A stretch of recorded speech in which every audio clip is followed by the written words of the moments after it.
नमस्कार बंधुरा देखो अनेक दिन থেকে ভাবছি একটা শোল মাছ কিনবো বড় শোল কিন্তু দেশি শোল পাওয়া যায় না তাই আনতে পারি না চাষের মাছ বলে আজকে যেখান থেকে আমরা মাছ আনি যে দোকানদার থেকে সে বলছে যে এটা দেশি শোল দাদা খেয়ে দেখুন ভালো লাগবে তাই তোমার দাদা একটা আজকেরা মাছ নিয়ে এসেছে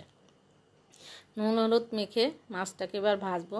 মাছটা আমি কাটিনি ওটা বাজার থেকেই কেটে নিয়ে এসে সেই দোকানদারই কেটে দিয়েছে বলছে ভালো মাছ খেয়ে দেখবেন দাদা কেমন লাগে তাই নিয়ে এসেছে আজকে আমি এটাকে ভালো করে রান্না করব করে খেয়ে দেখি কেমন লাগে মাছটাকে কড়া করে ভেজে নিচ্ছি তুলে নিলাম মাছটাকে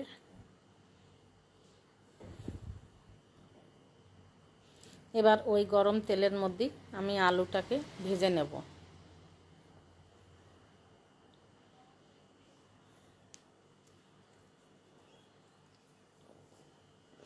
বন্ধুরা আমার ছেলেটা তো ছোট ও তো বোঝে না কিছু কিছু রেসিপিতে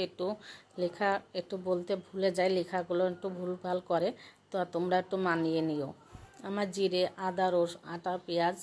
আমি জিরে ধনের গুঁড়ো সব বেটে একসঙ্গে দেখিয়ে দিলাম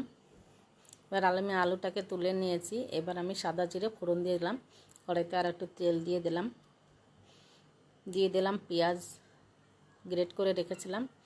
পেঁয়াজটাকে দিয়ে দিলাম আগে তারপর আমি সব মশলা আমি দিয়ে দিলাম এতে আমি রসুন দেব না কেন জ্যান্ত মাছ রসুনটা দিলে ভালো লাগবে না তাই আমি রসুন ছাড়াই করলাম লঙ্কা বাটা দিয়ে দিলাম এর মধ্যে কষে নিয়ে তেল ছেড়ে গেছে তখন আমি দিয়ে দিলাম আলু ভাজাগুলো দিয়ে আমি আর একটু কষে নিয়ে তারপরে জল দিয়ে দেব দিয়ে দিচ্ছি এবারে জল বন্ধুরা এইভাবে শোল মাছ করে খেয়ে দেখো শোল মাছের ঝোল এইভাবে খেতে কিন্তু খুব ভালো লাগে ঝোল ফুটে গেছে এবার মাছগুলো আমি সব ছেড়ে দিচ্ছি দিয়ে এবার নামানোর সময় দিয়ে দিলাম গরম মশলা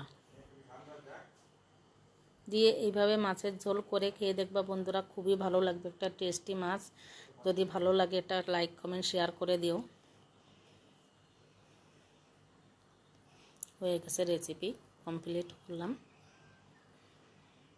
তোমরা সবাই ভালো থেকো টাটা নমস্কার।